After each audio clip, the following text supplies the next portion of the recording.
Hey everybody, welcome to this video. This last weekend I went to Warhammer World with some really cool friends, and we played in the Lord of the Rings team tournament, which was so much fun. I absolutely love this game, fall in love with this game over and over again every single time I play it. So in this video I thought I would go through the team, what armies we played, what army I played, and then what the games were like, the 5 games I played throughout the weekend. It was really good fun, but I took, as you can see here on the picture, I've slightly spoilt the lead, but I took the 3 high kings of the elves. So I had Glorfindel, Elrond and Gil-galad, my little Gil-galad conversion that I did, which is Elrond and Glorfindel smashed into one and then give him a spear. I do have a little bit of work left to do on the army, but it was looking really cool for the event, I thought. Gil-galad, for instance, needs a little crown sculpting over his head just to kind of differentiate him a little bit further from Elrond.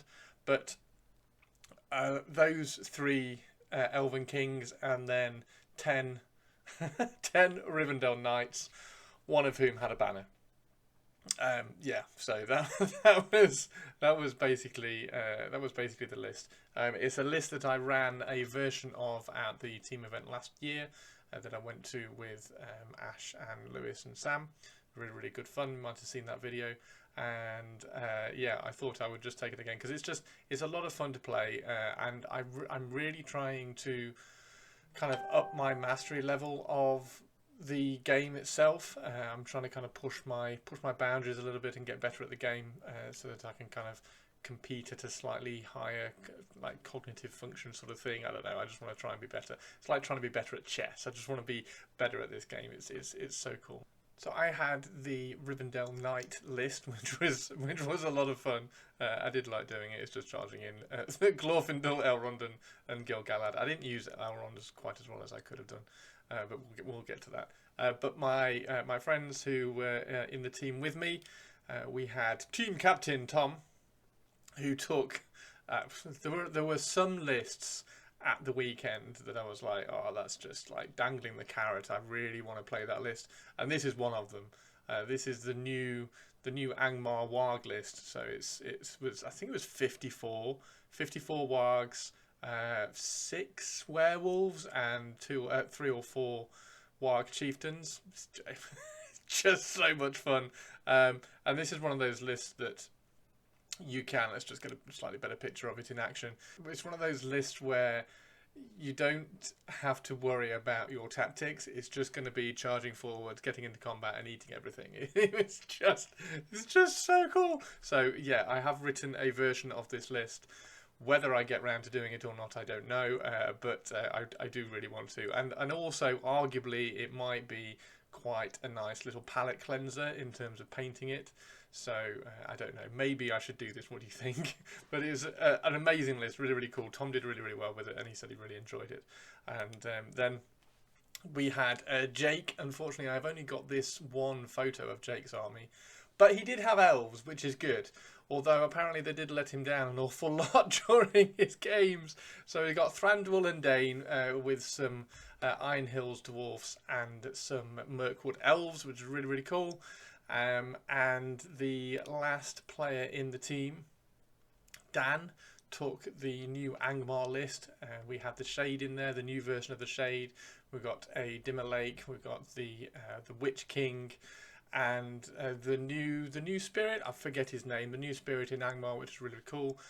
And then kind of all wrapped up in orcs and some spirits in there as well. So really cool lists. Very good fun to play with these guys, and yeah, let's just get into the games. It was really good fun.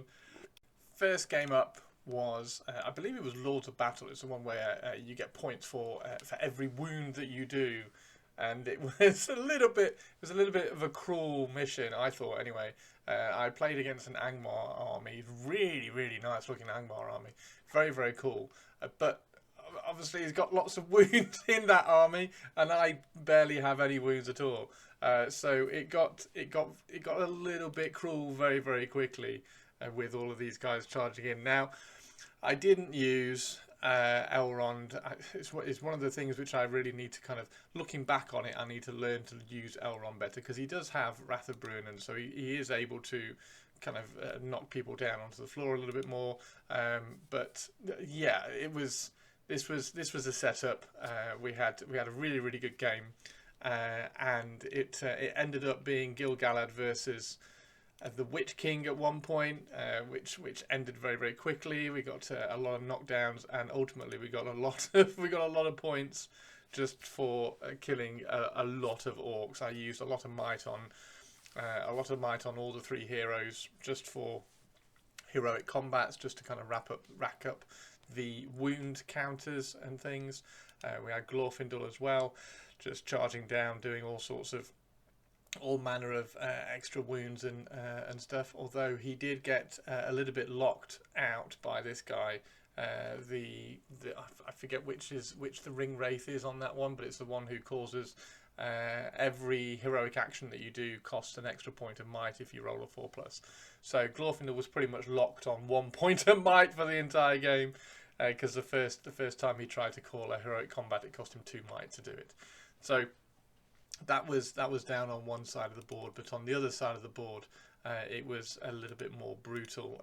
I mean, Glorfindel kind of held his own for a long time, but Elrond and Gil-galad just kind of slowly mowed through all the centre of the board. There we go. So mowed through all the centre of the board, and then Glorfindel took care of the board on the left hand side. So the second game, the second mission, I can't remember what the mission was at all, because the game was over in about 20 minutes. So in the matchups, in the pairings, so you have a team of 4, and then at the beginning of the round, you kind of match up your team's armies into the other team's armies, and I got paired up into about 18 crossbows and 2 ballistas, which was incredibly difficult to do. I think it was domination is one way you've got to try and claim as many objectives as you can. It might have been that one. Anyway, I was looking at this one. This is what I mean about I need to be better at chess. So I need to be better at this game, because I looked at this game and I was like, I have no idea how I'm going to win this. I can't close the distance quickly enough. I've got 2 ballistas knocking me off my horses. I've got lots and lots of strength 4 crossbows just knocking me off my horses again. So this game went down very quickly. It was an awesome game. I've played the guy before. I think we played it. I think we were chatting where we played. I think we played at Seven City when we were doing a doubles with my friend Ash. But it was an awesome game. It was just over very quickly. And he played really well. So I just kind of, in that round, I kind of supported and just kind of G'd up my friends who were playing alongside as well. So it was a really good game. But these guys just got absolutely shot. I mean, this is the first turn and he's already lost his horse. So yes, it went incredibly quickly. I did try and sort of push out and just see what the movement was going to be, while trying to maintain some sort of hiding from the ballistas and things, but it just didn't really work. We had objectives in the open in front of 24 crossbows and 2 ballistas. Yeah, so anyway, it went very quickly, but that was fine, because I got to kind of chill and watch everybody else and go and get a drink and things like that. So final game of the day on day 1 was against this. It was a really nice looking Harad army. It's got Suladan in there. It has the Betrayer in there. It's got it had a fair few bows. It had some Serpent Riders, and it was really nice to see this list, because I do have a Harad cavalry list which I'm sort of working on in the background. So it was really nice to see Harad in action, Serpent Horde in action, particularly with Suladan and the Betrayer, and it was a really interesting mission. It was Heirlooms of Ages Past, which I know isn't the most popular of scenarios to play, but it was rather interesting, and I was determined to try and not like figure out the scoring, but figure out the most efficient way through this game. So I also completely lucked out on the deployment as well, or at least I thought I lucked out on the deployment, because I got control of every single one of his warbands when he was deploying them. So I put them, as you can see here, I put them down in the bottom right hand corner. I put all his army down there, and then I spread out. And my idea was that I was going to go around and pick off each of the objectives, turn them all over, and leave him with that one that was in front of him.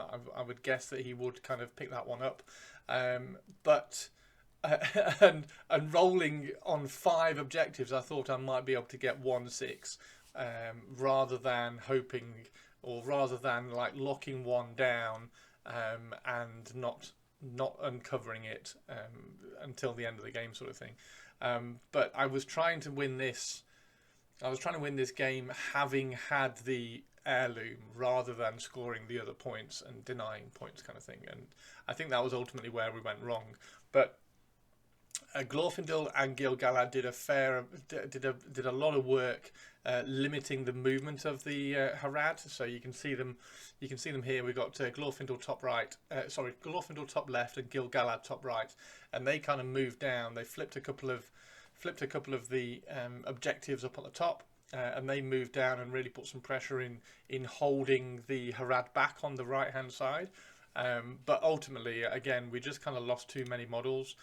So I didn't particularly play it as well as I could have done. We've got Gil-galad and Glorfindel in combat here as well, along with Elrond, who got dehorsed. I had forgotten my Elrond model on day one, so we have an extra random model which I managed to find. But yeah, this was, again, it was another loss. We've got the banner rider here falling off his horse, clearly. But it was a really, really good game. Again, it was really, really good fun, but I just need to get better at kind of seeing how the scoring goes. I think it's baffling to me, honestly. I absolutely adore the game, and I think I need to just I don't want to lose the absolute enjoyment and the stories that kind of create in your head when you're playing Lord of the Rings, Middle-earth strategy battle game with your friends, because you always leave a game with something that was like heroic that happened. It was amazing. Whereas when I'm playing 40k, and I can play 40k at quite a high level, that sort of game I don't want to bring into Lord of the Rings, because I get so much enjoyment on the story side of it, but I just want to get a little bit better. I want to get a little bit better at the game. So I think I'll just have to have a look at when the new edition comes out. I'm going to have to break down all the scenarios and just kind of get my head around how the scoring and everything works for each of the scenarios. So yeah, very, very good fun. So that was the end of day 1. And we went into day 2, just very excited. I just wanted to play more games. Really good. Day 2, and we got there on the Sunday. There was a big marathon going on, or a half marathon going on around Nottingham, which made a few of the players a little bit late. But day 2 started with Storm the Camp. And again, I rolled into an Angmar army. This time, got a couple of werewolves in there as well. Really, really quick werewolves. I absolutely love those models. I'm determined to do a werewolf warg chieftain style list. I just think it looks awesome. But we did storm the camp, which is the mission where you can deploy quite aggressively, but you've got to get into your opponent's deployment zone, steal their item from the camp, which is denoted here by the little dice that's in his deployment zone, and then get it in varying distances into your deployment zone. The further you get it, the more points you get. And I was set up here, particularly after how the first game of the Angmar game had gone. I was feeling quite like, okay, I've got this one. I can think this one through. I've already got him kind of hemmed in. He was already kind of scared of the scared of the archers and everything, and the hitting power of the list. So I got him hemmed in. We got Glorfindels over on this side over here as well. So Glorfindel's just behind my my little sign, and we basically just kind of pincered in. I moved around, pincered in, tried to get as many rerolls as I could, but he did a really good job of hiding behind houses, paralyzing. Oh my god, paralyzed Gil Galad for most of the game, which was a nightmare. He did the Black Dart a couple of horses, but Black Dart didn't go off as much as it possibly could have and should have done. So I got away a little bit easier with some of that. But ultimately, I just got outplayed in this game. Absolutely brilliant. The guy was a really, really good player. And did actually get a werewolf all the way around and nick my camp as well. So this was a reasonably close game. It looked like it was quite a close game, but I think ultimately I'd realised that I'd sort of made a mistake, but I couldn't quite place what my mistake was. It's one of those frustrating ones. Everybody always says, oh, you've got to learn from your mistakes, but I don't know what my mistake was in this game. So again, it's one of those things that I've got to kind of just have a look at the scoring, because if you want to get better at the game, I think I have to start looking at like how the points are scored in this. So if I can deny them scoring one of the points, and then I can get 1 point, then I'm obviously kind of up on the scoring. But yeah, I just need to be a little bit more aware. But ultimately in this one, I didn't play very well. I always left myself just in range of things like Black Dart. I should have maybe tried to split the opposition army up a little bit more rather than just kind of hemming it in, because then he did have like strength in numbers.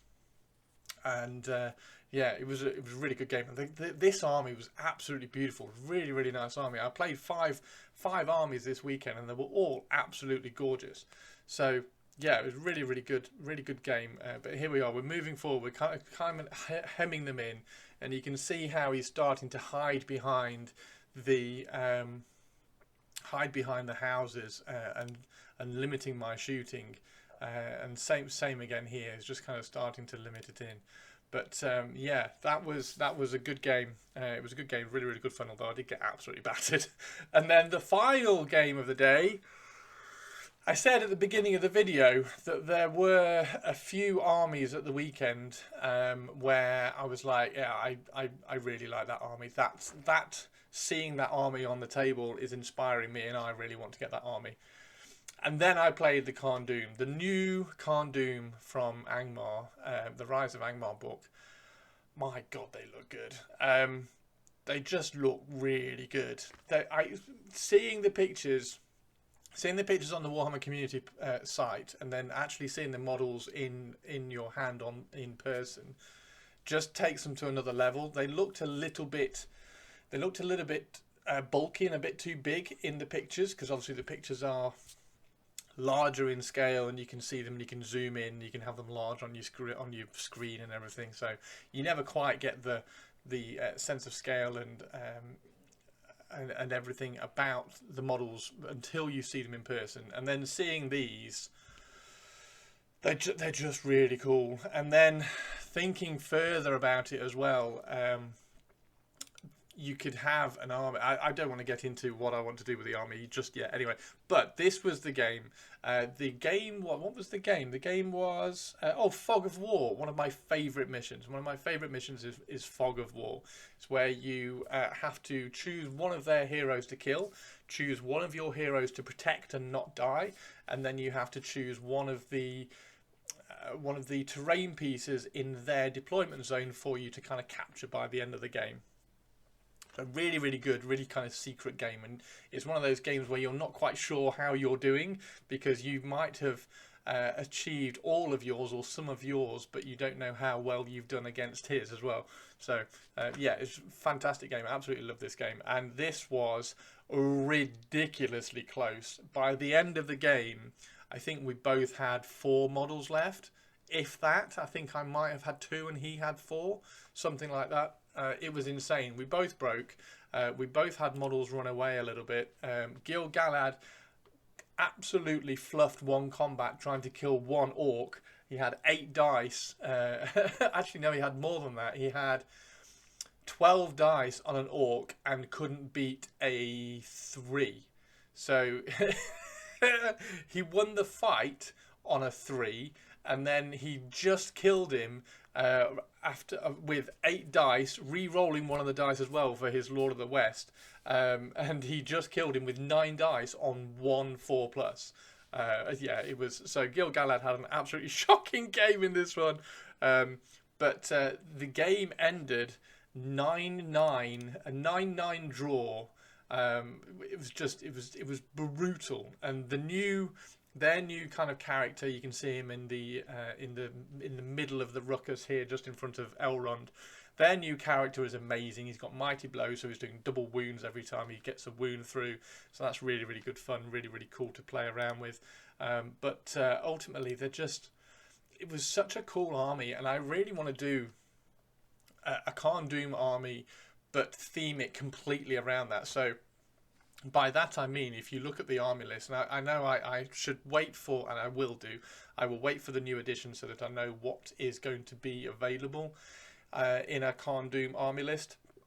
But at the moment, you can have Warg Riders and Orc Trackers in the army list. Now, what I have an idea to do is I'm going to get the Orc Trackers, but swap their heads for a Khan Doom head, and then I'm going to get the Warg Riders and swap the Warg Riders for a Khan Doom head as well, so I can have Khan Doom Warg Riders, which I think would look really, really cool. And then you don't have to have any orcs represented in the army. I don't know what it is about orcs in Lord of the Rings. I like orcs in like Warhammer and fantasy and things like that, but in Lord of the Rings I sort of kind of veer away from that a little bit.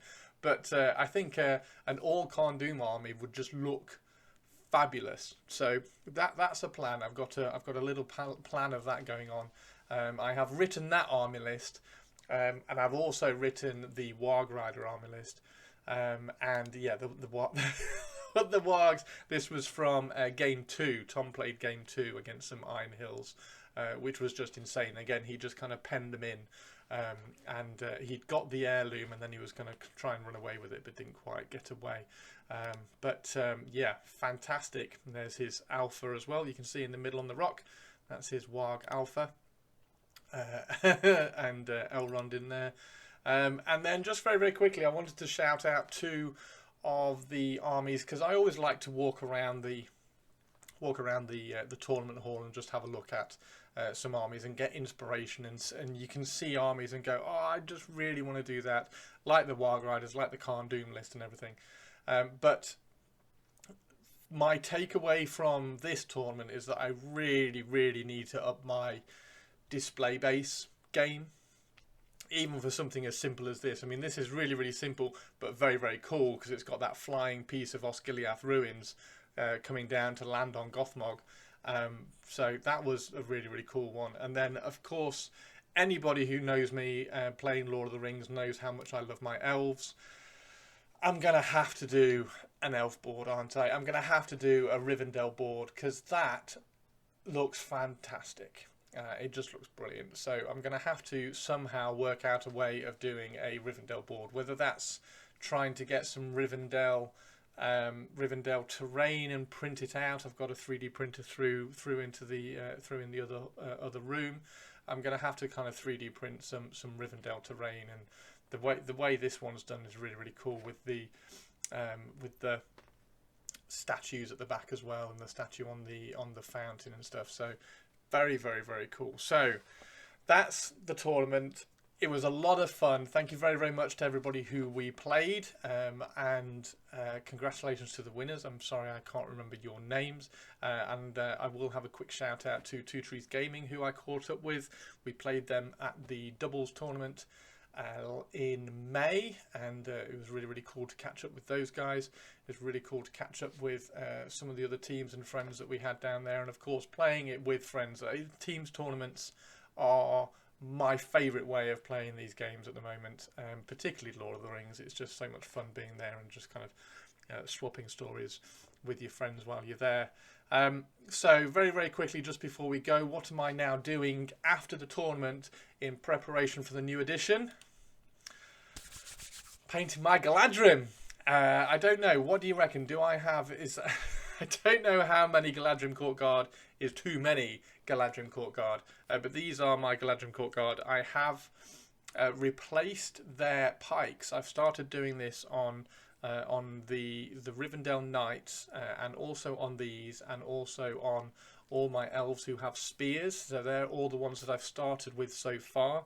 I am starting to replace all the pike shafts and the spear shafts with brass rods. So this is 0.8 millimeter brass rod. You can get it from eBay.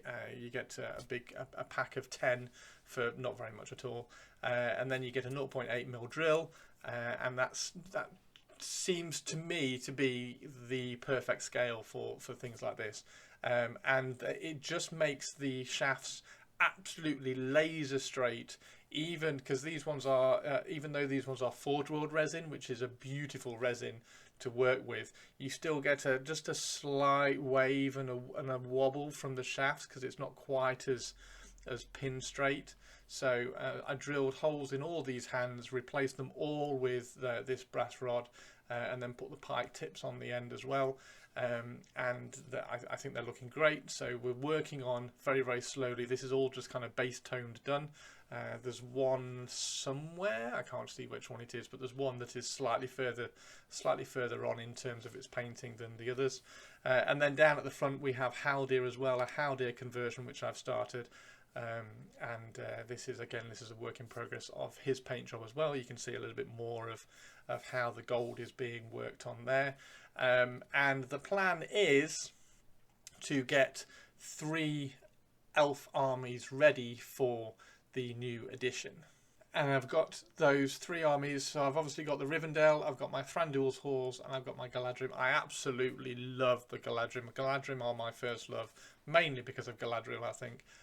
But I've also got the Thranduil's Halls, and I've also got the Rivendell. The Rivendell have got that little bit of a head start because they've got the Knights, which are probably, I'd probably say 80% done, and they need a little bit more kind of refining on the highlights on the blue, and then all the rest of the armor just kind of picking out and glazing down like I've done with this gold.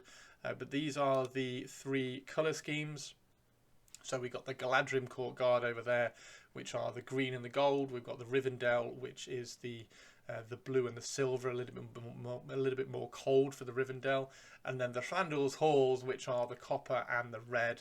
And I'm also going to throw in a little bit of an orange cloak on some of those as well, so they're going to be looking really, really cool. So they're my 3 color schemes for my 3 different elven armies for Lord of the Rings. I'm going to try and get at least, so the aim is 400 points of each of these armies, a reasonable 400 points as well, not just painting 13 Galadrim Court Guard for my 400 points, but I'm trying to get 400 points of each of these armies done, ready for the amazing new edition which is going to come out, and I'm so excited for it.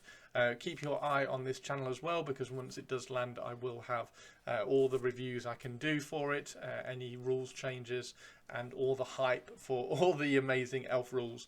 And of course we get to see how the Khand Dûm list and the Warg list for Angmar kind of translate and transfer over to those. So I have these 3 armies to work on. I have my Black Riders, which I'm nearly kind of, they're playable at the moment, but they just need a little bit more work. I've got my Haradrim list, which that's right at the start of being built, and I have my Eastlings, which I took to the doubles. What else have we got? I also have the Angmar list, which is all the spirits, which I did for a Christmas event that we had last year. And finally, there's one more, my Grey Company. That's it. I've got my Rangers.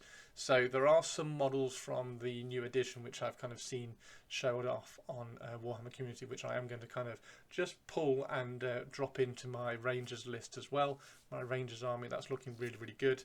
I've got a freehand banner for Halbarad with the banner of Elvenstar, so that will be really good.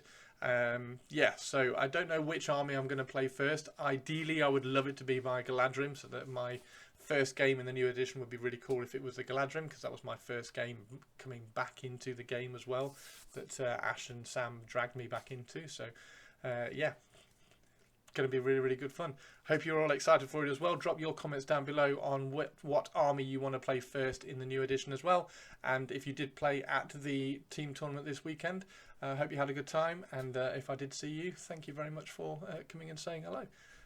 Cheers, everybody. Thanks very much. And I will see you on the next video. Take care and have a great day. Cheers. Bye.